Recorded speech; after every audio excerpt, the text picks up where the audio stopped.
Assalamualaikum warahmatullahi wabarakatuh. Selamat sore, salam sejahtera untuk semua teman-teman yang menyaksikan podcast Aksi Nyata dari Kamu untuk Indonesia.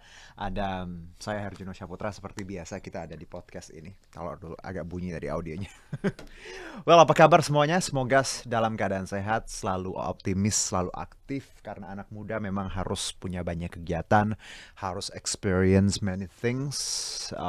Kenapa? Ya simple sih, karena kalau masih muda mumpung energinya banyak, tenaganya kuat, jadi kalau bikin salah nggak apa-apa, sedikit karena salahnya masih muda, right? Jangan salah pas udah tua. So make sure that you guys energinya dipakai untuk hal yang positif, bikin banyak karya, bikin banyak hal yang tentunya bisa memberikan berkah untuk banyak orang. Nah, kalau bicara mengenai podcast Aksi Nyata dari Kamu untuk Indonesia, seperti biasa kita akan ngobrol dengan tamu kurang lebih 30 menit ke depan dengan berbagai tema, topik. Um, Mungkin teman-teman melihatnya kadang ada politik, ya, sosial, ekonomi, sesuatu yang ya agak berat, tapi somehow kita coba bahas dengan sedikit light. Tapi nggak cuma melulu topik soal hal-hal yang memang tadi agak serius atau yang sedang in di Indonesia, tapi ada hal-hal yang seperti hobi, musik juga kita bahas di sini, olahraga, what else, yoga juga pernah. Nah, kalau di hari ini temanya juga menarik. I think it's a worth to talk ya, to discuss karena memang sesuatu yang dekat dengan kehidupan kita, yang sangat rekat dengan keseharian anak-anak muda di luar sana. Bicara sampah ya, khususnya plastik nanti kita bahas, tapi seperti biasa juga kita boleh teman-teman akses di banyak platform yang kita punya, ada kurang lebih 10, silakan dipilih, ada Instagram, Twitter, Facebook, YouTube-nya Partai Perindo @partai perindo, semua itu ID-nya. RCTI Plus pastinya itu juga gampang banget, tinggal diklik apps-nya, Okezone, Sindonews, iNews.id, YouTube, dan juga website-nya Partai Perindo. Jadi ada kurang lebih 10, so make sure pilih aja mau yang mana, karena kita tahu kan beberapa teman mungkin udah download apps-nya Okezone atau RCTI Plus, atau mungkin Instagram-nya, silahkan. Nah, e-voucher juga ada. Satu e-voucher masing-masing ada 100.000 rupiah, tapi untuk beberapa pemenang, jadi lumayan untuk beli something yang online. Jadi kurang lebih nanti kita akan pilihkan beberapa pemenang, dan nanti juga jangan lupa untuk follow Instagramnya Partai Perindo. Dan seperti tema di awal yang aku sebutin ya, langsung saja kita akan membahas mengenai mengolah sampah plastik daur ulang hingga menghasilkan cuan. Waduh, emang bisa ngolah sampah plastik daur ulang dapat cuan lagi ya? Cuan is like untung ya, I mean uang gitu ya, kalau yang masih nggak ngecuan. Tapi zaman sekarang tahu lah ya kata-kata cuan. Nah, kalau bicara mengenai ini ya, Juno dan juga podcast Aksi Nyata ini kedatangan seorang, aduh, masih muda ya, perempuan juga, tapi jabatannya adalah CEO dan co-founder Rezikology ya. Am I, pronounce it correctly? Tapi nanti kita tanya. Rezikology Indonesia Plastic Recycling Industry. Kita langsung sapa, ada Dewa Ayu Nyoman Oktalia Stefani, nama panggilannya Fani, bener? Betul sekali. Apa kabar Kak Fani? Baik, Mas Ya, Juno. terima kasih sudah hadir. Sehat ya? Terima kasih, sehat Aku alhamdulillah. seneng sekali outfitnya hari ini. Ijo-ijo. Iya, hijau, tapi apa ya? Hijau yang light gitu ya, yang sangat pastel ya namanya. Pastel bukan makanan, beda ya? Bukan. Beda, baik. Udah sarapan ya Mas Juno? Sedikit Udah. tadi ya, baik. Kepikiran Mas. Bener. Kak Fani, sehat, alhamdulillah. Sehat, Ya sehat, senang sehat. sekali. Ini masih muda. Kalau sebelum kita bicara mengenai sampah ya, I think kalau saya ngelihat Kak Fani secara sekilas, baru baru kenal beberapa menit yang lalu, perempuan ya, terus ngolah plastik juga, something that very unique dan very powerful, plus hijab. Aduh, ya ini tuh message-nya luar biasa ya, Oke. sebagai anak muda hijaber, ngolah plastik, perempuan. Sadar nggak sih apa yang Kak Fani lakukan itu ada anak muda di sana yang mungkin look up to you. So how do you feel actually? Hopefully sih Mas, Aha, sebenarnya aha, aku sesimpel aku ngelihat ada satu masalah and then aku coba solve it gitu. alright. Jadi aku gak sampai kepikiran ke ujung ada Mhm, orang yang ngelihat aku, mhm, beneran gak kepikiran mhm. sampai saat itu. Cuman Oke, for now I have aku bisa menginspirasi sih, cuma iya. itu aja sih. Karena kadang kita nggak sadar loh, some people look up to us. Bukan oke, not even strangers, bahkan saudara, sepupu ya, teman dekat. Kadang mereka juga ngeliat, ini Fanny kayaknya ini aku mau kayak Fanny gitu. You know that kind of feeling, kayak ngerasa wah kita punya tanggung jawab, right? Tapi sebenarnya setiap kita tuh agen perubahan. I mean, somebody yang memang harusnya bisa menjadi inspirasi untuk banyak orang. Well, thank you for coming. Yes. Thank you for inviting Nah, me. kita bicara sampah plastik. Tapi sebelum digging into the ideas, kenapa akhirnya terjun ke bidang ini, dan backgroundnya apa sih sebenarnya? Atau ini accidentally atau memang your passion actually? Oke. Jadi actually namanya bukan Rizicology. Emang lumayan banyak yang salah menulis atau pronounce-nya, ya. Jadi ya. benarnya apa? Harusnya Rizicology. Itu Rizicology. kenapa kita Okay. kasih nama Rizicology itu sebenarnya dari recycle. Good. Ya, jadi kenapa kita pakai Z di situ, agak lebih tambahin Z karena lebih power, because we implement another technology in our industry kayak gitu. Jadi penyebutannya Rizicology.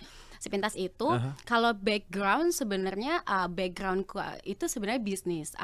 Aku ambil MBA, lalu aku melihat ada satu permasalahan yang muncul.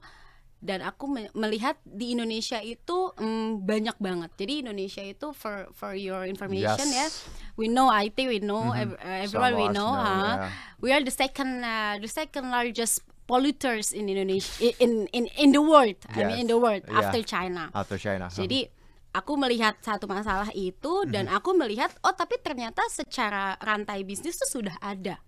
Jadi dari pemulung sudah ada, dari bank sampah juga sudah ada. Cuman di sini masalahnya tidak termanage dengan baik saja, gitu. Jadi kita tidak ada di peraturan buang sampah. Kita hanya punya buang sampah pada tempatnya, tapi kita nggak punya pilahlah sampah pada tempatnya. Kita tidak dibiasakan dengan itu. Jadi melihat ada fenomena seperti itu, saya melihat pendaur ulang ini banyak yang bankrupt. Jadi melihat kenapa ya gitu. Karena mungkin they don't get the knowledge atau something. Maybe because the supply kita banyak absolutely ya. kita the second gitu. biggest one. Supply udah ada, demand kita butuh banget sekarang namanya RPET atau recycled PET. Kalau PET itu jenis plastik botol-botol aqua gitu. Demandnya tinggi sekali. Jadi as a supply and as a demand, and then we have that too. And what's the problem gitu. Jadi sebenarnya banyak banget pelaku-pelaku pendaur, banyak yang bankrupt, banyak yang mereka udah punya semua koneksinya tapi nggak jalan kayak gitu. Jadi aku lihat di situ, ternyata mereka butuh knowledge, ternyata mereka butuh support. Disitulah aku agak muncul. Kayak Dan gitu. butuh teknologi juga Betul, somehow, right? betul.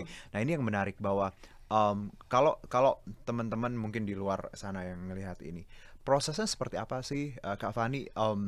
I mean by one gitu, ketika kita Kak Fanny dan teman-teman dari Rizicology ini sampai dikumpulin, and then what else sampai akhirnya diekspor keluar, seperti apa? Ya, jadi kalau di Rizicology itu kita prosesnya hanya sampai bale, kita menyebutnya bale press. Itu dari sampah-sampah yang ada kita press menggunakan mesin. Lalu dari situ kita langsung jual. Tapi sebenarnya perjalanan daur ulang plastik itu panjang. Dari pertama kita collection, kita mengumpulkan, lalu collect ini kita dari mana ngambil? Dari teman-teman pemulung atau apa? Ya, dari teman-teman pemulung, dari teman-teman pengepul, dari teman-teman bank sampah, even dari sekarang udah banyak banget aplikasi digital untuk pengumpulan sampah. Kita gitu. beli dari mereka. Yes. Kita beli dari mereka. Itu collection. Udah nyampe collection, kita sort. Kita pilah. Kita pilah berdasarkan jenis plastik. Jenis plastik itu banyak. PET, PP, whatever, banyak sekali. Jadi kita pilah, baru kita masuk ke pressing tadi itu. Recycling sampai dengan press. Tapi recycling itu sendiri perjalanannya sampai dengan dari press itu dibentuk menjadi cacah, dari cacah dibentuk jadi pallet, dari pallet dibentuk jadi mold, jadi bentuk-bentuk ember, kotak makan kayak gitu. Ini ceritanya yang tadi sempat bilang di awal, bahwa beberapa brand besar ya, sepatu juga aku beberapa lihat kalau lagi mau beli dari plastik. I was like, is it really, I mean like Ocean Plastic something, right ya, brand baju juga ya, asal Amerika juga, itu juga ada beberapa yang memang plastik. Ternyata memang pemanfaatannya luar biasa sekali. Jadi sesuatu yang sekarang mungkin kita lihat produk tekstil ya, I mean sepatu segala macam, ternyata juga bisa. Isian bantal Mas Juno, dakron, isian bantal, apalagi isian yang boneka. Isian boneka. Ya, isian boneka. Even aku pernah dengar juga jadi kanopi rumah. Ya, no wonder sih kanopi bisa ya. Oke. Nah, jadi pertanyaannya kalau buat teman-teman mikir sekarang, berarti kita bisa banget ya dapat cuan dari yang namanya bisnis ini, atau sesuatu yang I believe ini nggak kita bicara bisnis doang, tapi ada apa ya, bicara impact ya, ada lingkungan yang kita ini. Apakah itu juga memang ideas atau values yang teman-teman dari Recycology ini bawa? Ya, jadi Recycology ini sebenarnya social enterprise. Okay. Jadi we try hard to balance the impact and the financial as well, kayak gitu sih. Jadi memang kita mikirin bisnis, cuan, tapi di satu sisi kita juga reserving the culture, the nature. The nature, yes. Oke, I see. Jadi memang ada bisnisnya, tapi ada memang untuk environmental stuffs-nya kayak gitu. Yes. Nah, memang berarti dengan kata lain bahwa bisa cuan ya? Of course. Oke, nice. Of course. Of course. Jawabannya of course. Of course. Oke. Dari 2016. Yes, dari 2016. Sampai sekarang berarti sudah 6 tahun, 7 tahun. Nah ya, 6 tahun. 6 tahun, 7 tahun. Ada yang berbeda nggak sih? Aku dengar tadi kan teknologinya baru 2019. Tapi berarti sebelumnya apa yang dilakukan? Dari 2016 sampai dengan 2019 kita menyebutnya trial and error sih Mas. Jadi kita masih pakai konvensional. Kita pelajarin sampah plastik di Indonesia daerah A dan daerah B, bagaimana karakteristiknya. Itu kita 3 tahun lumayan research sih sebenarnya. Jadi lalu dari 2019 kita sudah menemukan datanya, kita sudah analyze, kita sudah riset dengan cukup. Akhirnya kita menggunakan satu teknologi. Teknologi itu yang membantu kita membuka, kita menyebutnya recycling station di daerah-daerah gitu. Jadi di daerah-daerah tersebut kita manage dengan teknologi itu. Recycle stationnya sudah ada berapa sekarang? Kita ada 8 di Jawa dan Bali. Wow, berkembang lumayan ya. Yes. 8 titik tadi. Sudah ada berapa pekerja sekarang? Pekerja itu bisa 80-90. Wow, kidding me. No joke ya. Oke. One station itu di range 10-11 tim ya. Betul. Ya, aku ngebayang sih. Like dari sampah 80 orang nyari uang, nyari penghidupan, it's really good.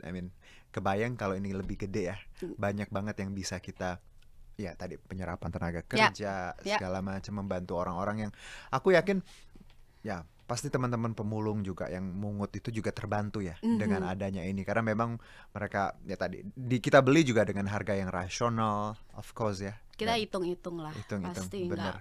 Kita membantu kan intinya gitu. Jadi pada saat di 2016, sedikit cerita ya. Sure, silakan. Di 2016 itu teman-teman supplier kita tuh cerita, Mbak kalau kesini saya terlalu mahal Mbak. Maka dari itu kita cerita banyak, mereka bilang Mbak ongkosnya terlalu mahal kalau saya di Depok aja Mbak. Kalau saya mereka mengeluh lah. Gitu. Akhirnya kita terbentuk pikiran, oke, kita bantu deh dengan coba buka station di dekat kamu, atau kita bantu armadanya gitu. Kita mencoba berbagai cara untuk membantu teman-teman supplier kita untuk jangan sampai stopping. Jangan sampai mereka stop kayak gitu. Karena ini masalah bersama gitu. Betul, karena kalau bicara sampah kan tadi oke lah, kita bisa mengurangi segala macam campaign-campaign seperti ini. Tapi di satu sisi memang kalaupun nggak bisa satu sisi ya. Sisi yang lain jalan yang kita recycle ini harus jalan di luar, kita memang harus tadi mengurangi sampah plastik, hal-hal seperti itu. Karena mau bagaimanapun plastik itu deket banget sama hidup kita. Banget.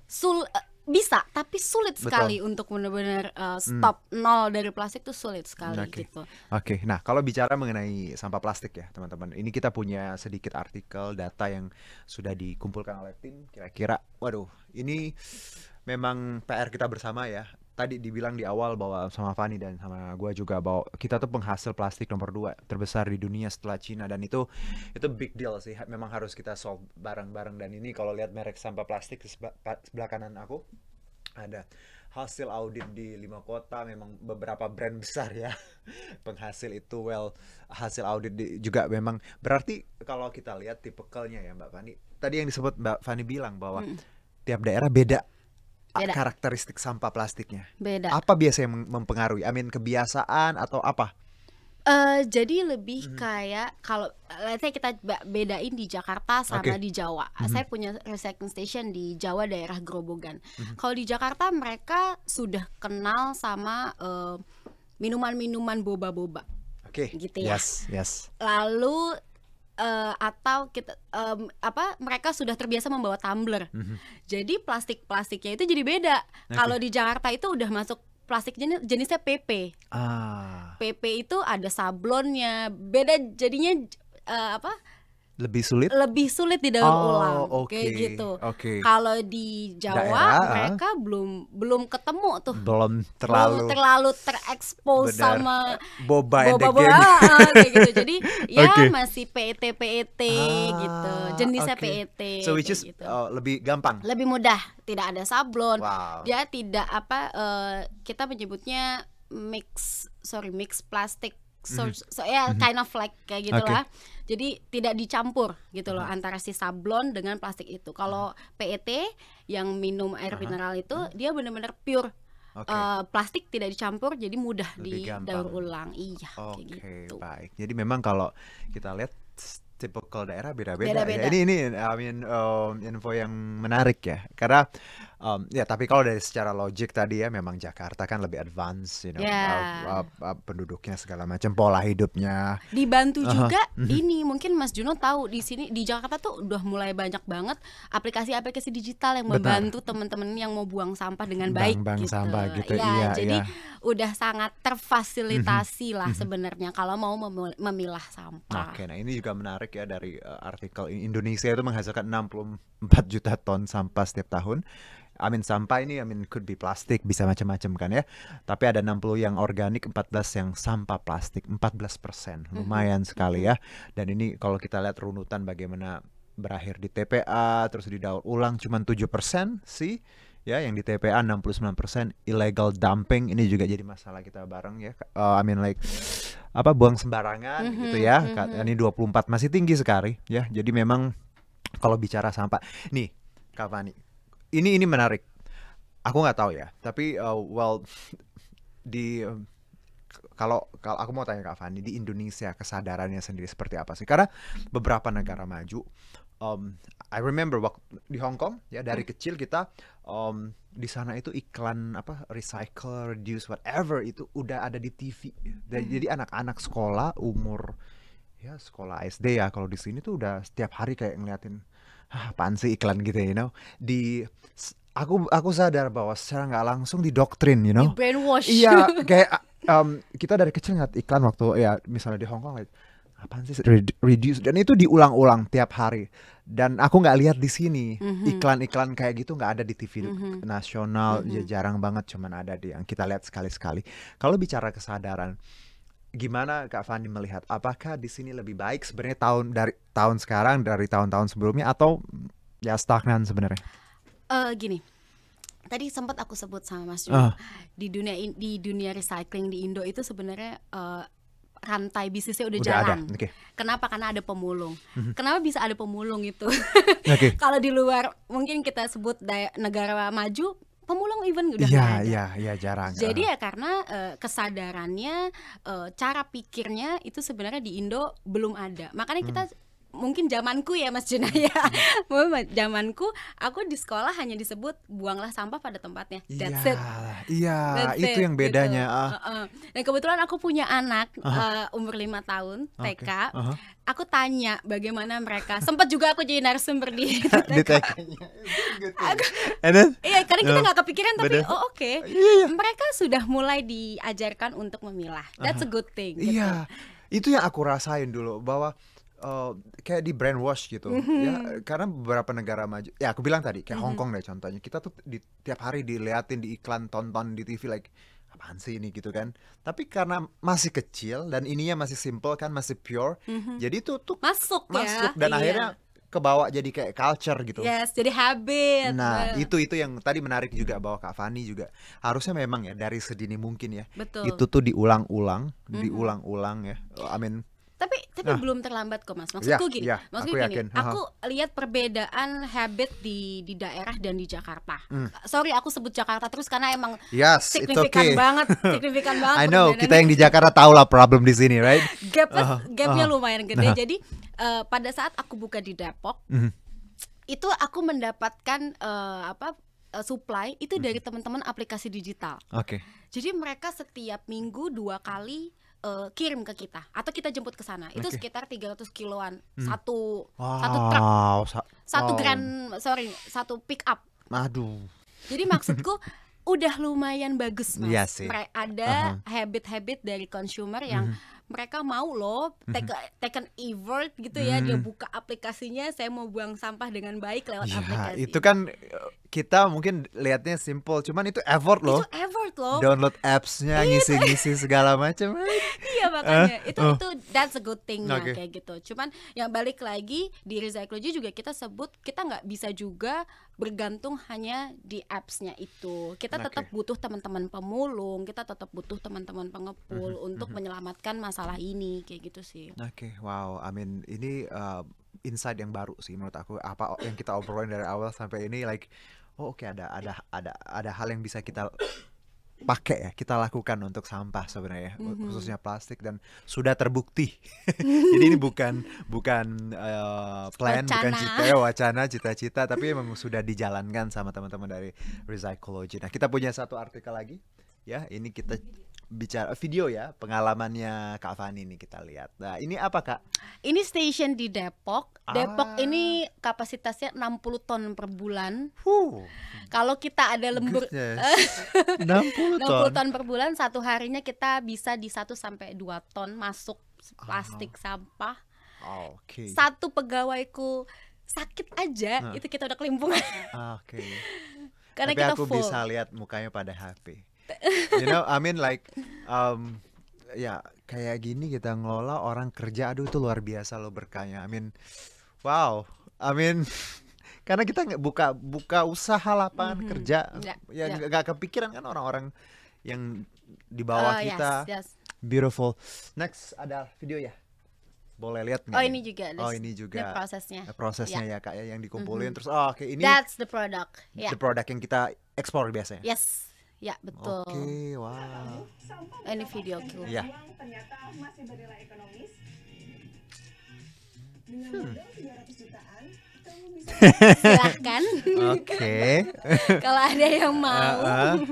Tidak hanya itu, kamu juga akan memiliki full akses untuk memantau seluruh. Berarti Kak Fani menjual franchise nih ya? Atau kayak gitu lah? Kind of, tapi beda. Beda ya? Semuanya kita urusin. Aduh. Ini salah nih, masangnya depan aku nih. Bingung kan jadinya. Kenapa Mas? Mau beli mobil listrik apa mau? Aduh. Wow. Nanti boleh proposalnya kalau mau ya. Kali mau tahu return of investmentnya. Iya menarik loh. Ini anak muda harus banyak tahu, cause this is something different daripada kalian apalah itu yang was that yang kemarin heboh ya, naruh uang berapa itu, aduh nggak ada yang instan ya, buat dapat uang. So make sure kalian investment, ini salah satu bentuk investment yang bisa anak muda jalankan, dan tadi harganya juga masih reasonable. Jadi kita ngomongin bisnis nih ya, nggak cuma bicara lingkungan. Kalau punya uang, punya waktu, dan bisa buka lapangan pekerjaan tadi dengan ini ya, kenapa nggak investmentnya bisa ke sampah plastik. So make sure, jadi teman-teman yang kita bahas tadi, sampah plastik buat cuan bisa banget. Bisa. Nget. Bisa. Wah, Mbak, dari the whole idea ya sampai sekarang, titik sekarang, pernah nggak sih apa memang nyadar, oh my god, I mean, udah sangat jauh ini perjalanan. Ada satu titik nggak yang mungkin Kak Fani ngerasa bahwa, wow, gila ya, gue udah sampai segini gitu. Kayaknya aku lihat tadi, I mean, the whole idea, the whole industrinya ya, I mean, bagus sekali. Dan look at you, I mean, teman-teman, emang anak muda, bukan orang-orang tua yang you know, right? Apa mungkin yang turning point yang ngerasa, waduh, Honestly belum. Masih pengen lagi. Belum, karena aku tuh punya plan even 10 tahun ke depan gitu. Jadi kalau aku sekarang lihat, aku masih zero gitu, Mas. Kalau aku ya, kalau aku melihat diriku gitu. Bagus. Jadi kalau pertanyaannya, enggak, aku belum pernah ada di posisi wow, gue keren. Enggak pernah ada di posisi itu sampai sekarang gitu. Karena malah pikiran gue kayak aku harus mencapai ini di tahun ini, mencapai ini tahun ini gitu. Tapi this is the whole, I mean, the idea, everything is beautiful. Karena aku, I mean, ya kita ngelihat orang sukses di bidang misalnya politik, ekonomi, like kantor udah biasa ya. I mean like seni, musik. Tapi ini dari sampah, ada orang yang memang berkecimpung di sana dan berhasil tadi buka lapangan pekerjaan dan everything, bantu lingkungan. Jadi anak muda di luar sana, jangan males dan gak boleh sombong. Harus terus bekerja ya, harus terus berusaha. Karena ini salah satu insight, yang contoh yang bisa kita pakai semua. Ideasnya it's about sampah, but the whole thing is about, ngerasa gak sih Kak bahwa ini adalah bentuk kerja keras, bentuk bahwa ikhtiar juga, bentuk ikhlas. Nah, kalau ditanya nih Kak ya, di luar usaha segala macam, apa sih yang harus kita punya ketika kita memang punya mimpi, punya cita-cita? Kalau dari Kak Fani yang sudah dijalanin, apa? Aku cuma punya satu kata sih, mirip banget sama brand sepatu. Just do it, udah. Just do it. Why just do it? Karena gini, karena ketika kita terlalu dihantui dengan pikiran-pikiran itu, and then ya nggak jalan gitu, hanya bergelut dengan pikiran itu gitu. Jadi tapi ketika udah punya pikiran sesimpel gue lapar, ya makan, that's it, kayak gitu sih. Jadi ketika saat aku ngelihat di sekelilingku ada yang bankrupt waktu itu, sedih banget karena aku lumayan tahu tentang kejadian itu. Kenapa? Ya aku masuk ke situ gitu.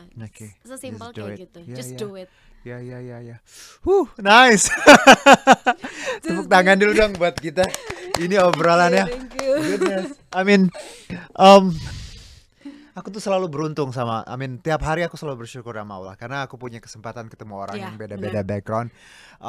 Mungkin aku nggak punya banyak uang, tapi ini aku dan ini aku akan lebih kaya. Bener. Kadang tuh kita suka take it for granted ya Mas. Iya, you know.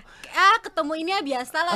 Tapi sebenarnya itu rezeki yang kita dapat. Banget. Gitu. Ini aku ngerasa tiap aku belajar, tiap aku ngobrol, ini aku makin wise. Ini aku juga makin lembut, dan itu yang nggak bisa dibeli dengan uang. Well, nggak apa-apa uangnya cukup, tapi halal. Tapi kadang insight itu tidak bisa insight itu nggak bisa. Tidak bisa disamakan dengan uang sih Mas. Beautiful. Kak Fani, thank you loh. Thank you. Saya juga thank you udah diundang ke sini. Dan sebelum kita closing nih Kak Fani, berkaitan dengan Partai Perindo, teman-teman, campaign aksi nyata dari kamu untuk Indonesia ini relate banget dengan movement yang dijalankan oleh Partai Perindo. Ini anak muda semua di luar sana harus punya yang aku sebutin ini ya, produktif, solutif, modern, bersih, berintegritas, peduli, dan turun tangan untuk Indonesia sejahtera. Dan ini sama yang dilakukan teman-teman dari Recycology dan Kak Fani tadi. Dan Partai Perindo memanggil putra-putri terbaik untuk Indonesia sejahtera melalui konvensi rakyat, program penjaringan secara daring untuk warga negara yang ingin mendaftarkan diri sebagai bakal calon anggota legislatif di semua tingkatan, DPRD, kabupaten kota, provinsi, dan RI. Dan caranya gampang banget, tinggal ke konvensirakyat.com ya. Atau untuk mendaftar sebagai anggota Partai Perindo, boleh ke partaiperindo.com atau klik bit.ly/member Partai Perindo. Dan jangan lupa untuk teman-teman yang sudah memberikan quotes boleh nanti kita umumkan di Instagramnya Partai Perindo. Follow Instagramnya Partai Perindo @partaiperindo. Terima kasih Kak Fani. Insya Allah ketemu lagi, ngobrol-ngobrol lagi. Karena sebenarnya banyak hal yang ingin aku tanyain. Tadi juga semoga semuanya teman-teman yang kerja sehat ya, diberikan berkah. Dan makin banyak station lagi, makin banyak sampah yang bisa kita daur ulang ya. Karena itu nggak bicara of course bisnis, tapi di luar itu kita bicara lingkungan. Dan pastinya Tuhan sangat suka kalau kita cinta lingkungan, right? Oke. Dan terima kasih juga untuk Partai Perindo yang selalu bergerak dengan aksi nyata. Semoga Partai Perindo semakin sukses dan maju terus untuk Indonesia sejahtera. Saya Herjuno Syaputra, signing out. Have a good time. Bye-bye guys. Marilah seluruh rakyat Indonesia, arahkan pandanganmu ke depan. Raihlah mimpimu bagi nusa bangsa, satukan tekad untuk masa depan. Pantang menyerah, itulah pedomanmu. Hentaskan kemiskinan cita-citamu, rintangan tak menggentarkan dirimu. Indonesia maju, sejahtera tujuanmu, nyalakan api semangat perjuangan. Dengungkan gema, nyatakan persatuan oleh Perindo.